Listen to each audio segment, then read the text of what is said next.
Hey, today I have another top 10 for you. It is the top 10 competitive units of the armies of Germany as per the summer of 2025. So after they nerfed to oblivion the overpowered prototype 250/4 prototype. So let's go and talk about it, shall we? Remember, as I'm talking through this, that it is just my opinion. It is based on what I see people taking who are bringing German armies to tournaments, to competitive top-level tournaments. What are they actually bringing in their lists?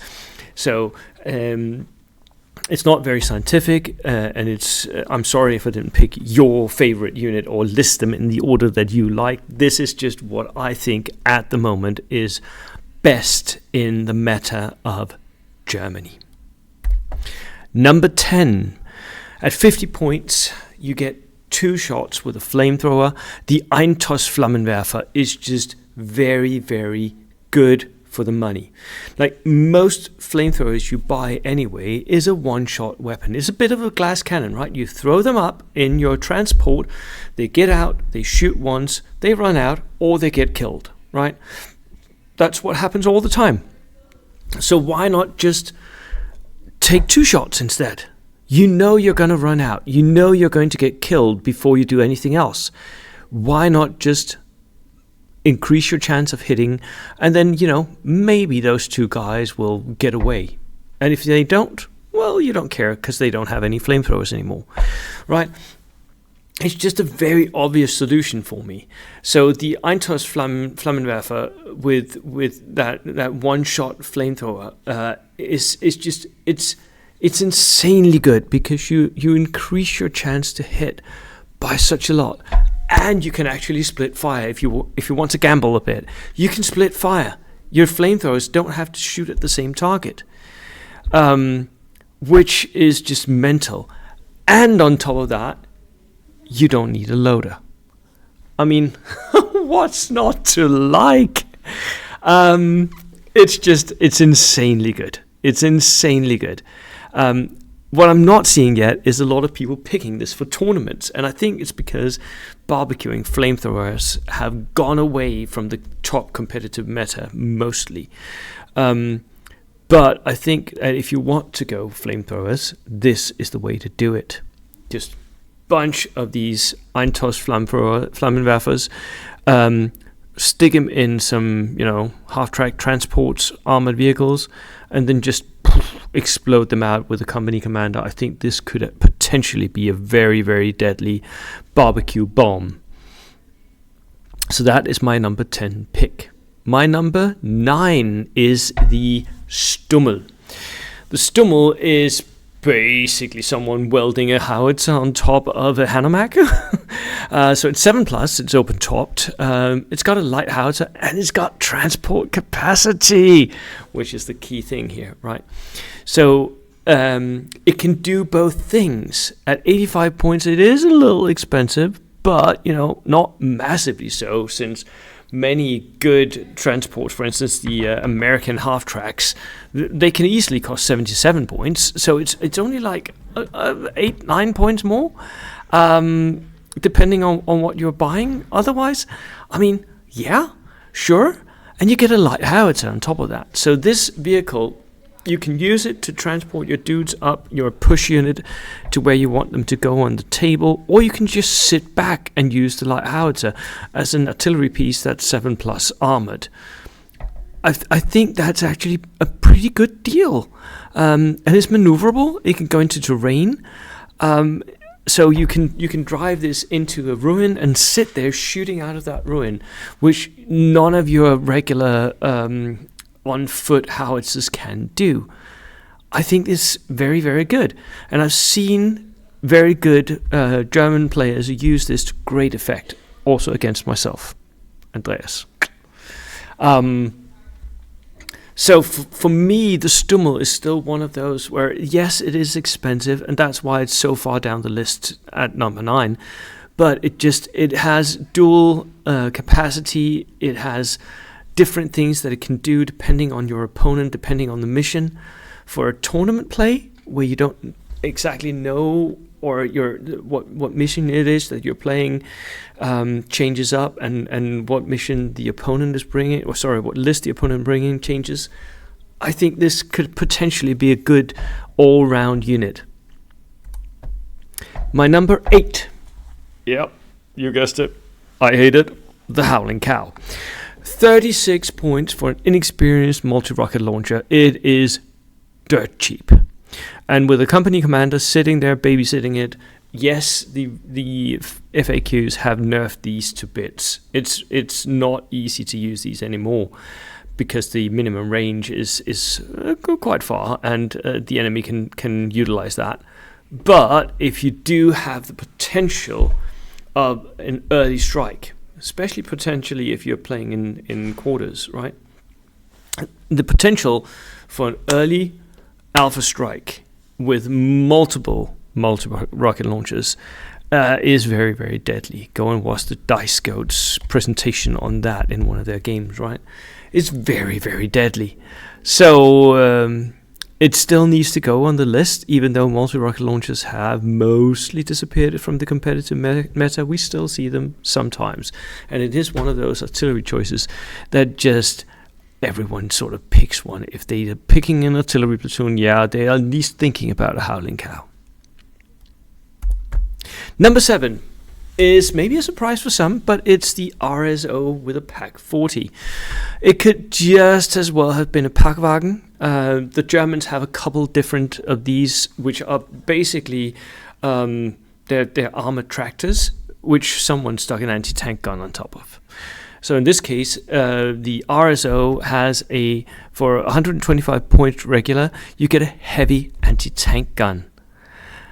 It's 7+, open-topped and slow, which does hurt a little bit, but in a meta that we're in right now, where everyone is bringing so much armor, I think having something that is anti-armor is pretty neat.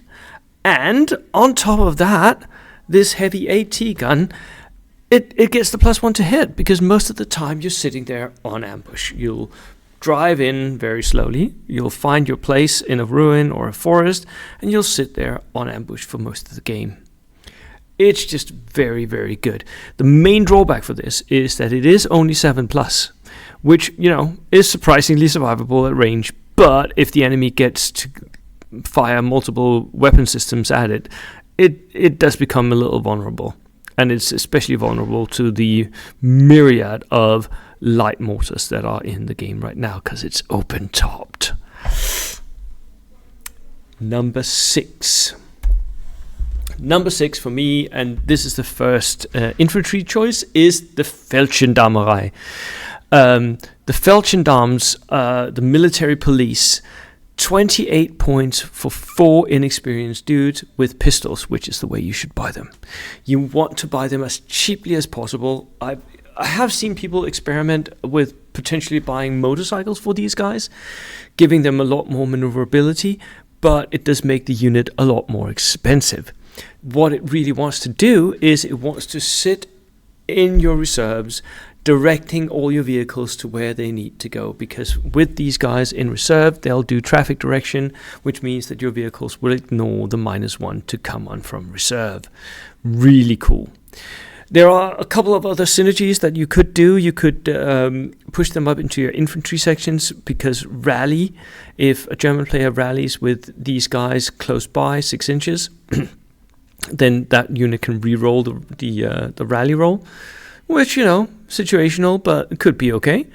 And then the final one is that they can boost shirker units, so that the shirker units ignores the shirkers, which, again, a little situational, but could be okay depending on how you build your army.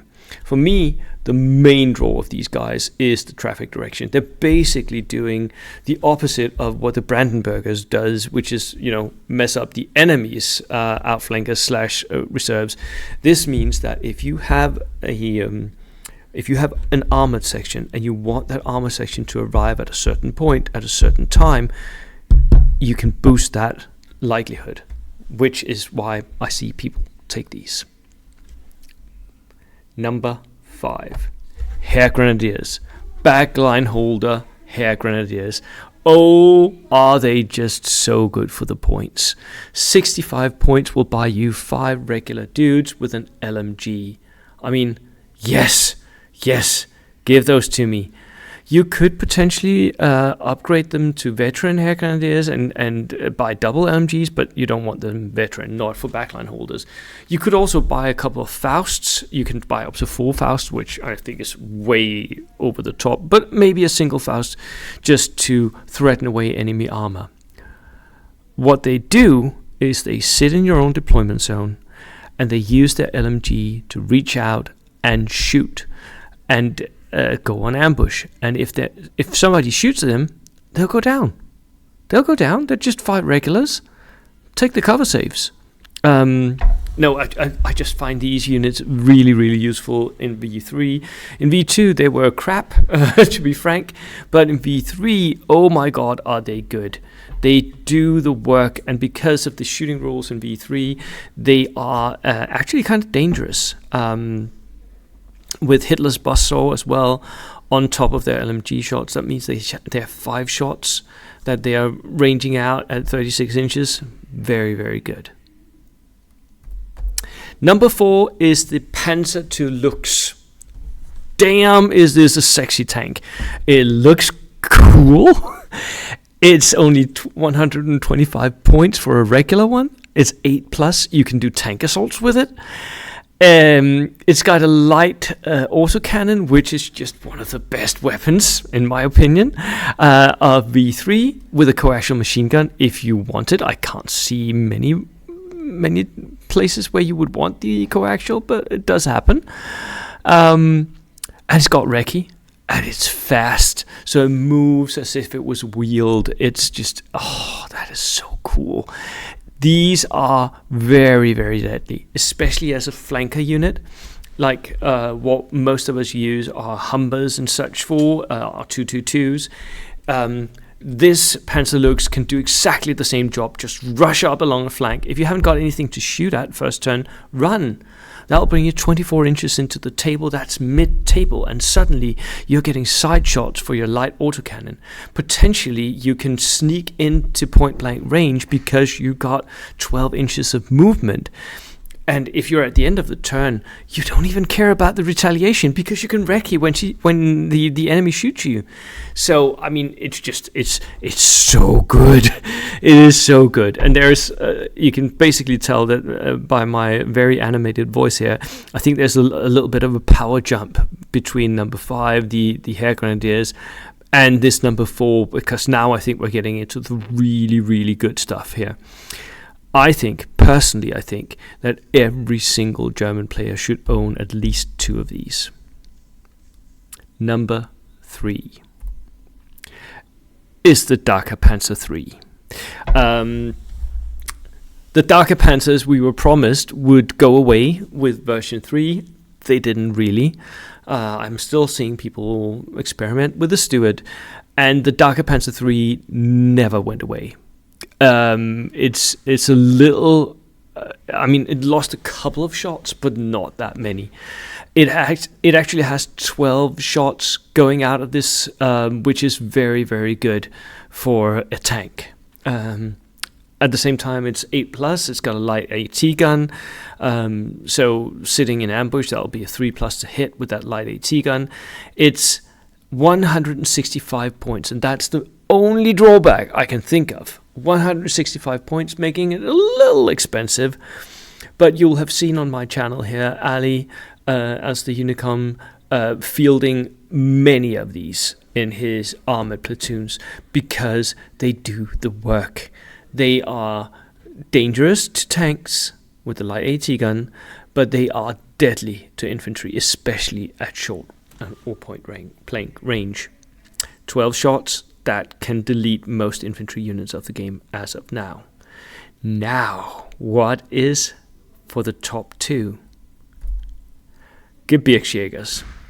Especially a certain build which I name the Gebirgsjäger Push unit.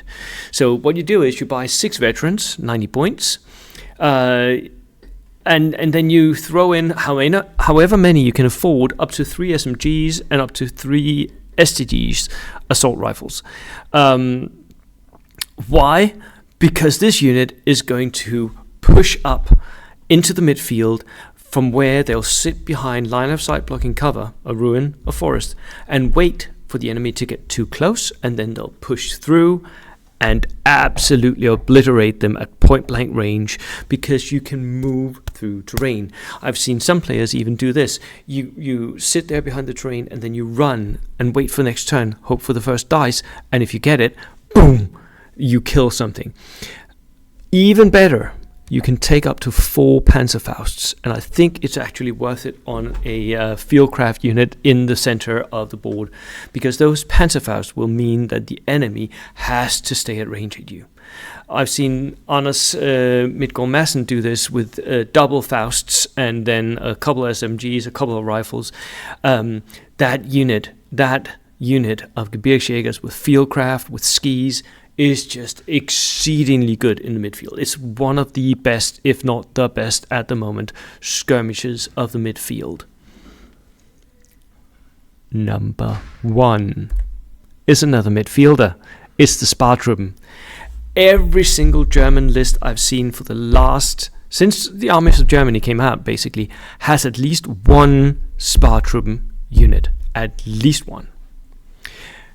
56 points for 4 veterans with infiltrator, and I think you should buy these as Gebirgsjägers, because that will give you the fieldcraft. I mean, what is not to like? It is so freaking good. You infiltrate up, you get that sweet +1 to the cover save. You are a veteran, you're very hard to kill, and you can be on objectives turn 1. Right? I mean, sit them on or near an objective, and turn 1 go on ambush. That objective is now yours. And if the enemy shoots at you, you go down, which means that even though you only have light cover, you have a 2+ cover save because infiltrator. It's insanely difficult to kill 4 veterans who are doing that maneuver. It is insanely difficult, and you have to dedicate so much power to do it. So for me, what I'm seeing is this is the best unit you can take at the moment for Germany. I think it's because it delivers that capability of actually going into the midfield early on, something that the Americans gained through the Rangers Lead the Way, something that Soviets gained through their scouts, the Germans now get through this one unit of Spar Troop. Yes, you could boost it out to be 6-man, but then you'd lose out on other stuff, right? Could it be better? Yeah, they could have SMGs, but they don't. So, yeah, that was my top 10. I hope you enjoyed that, and I hope you're enjoying the summer as well.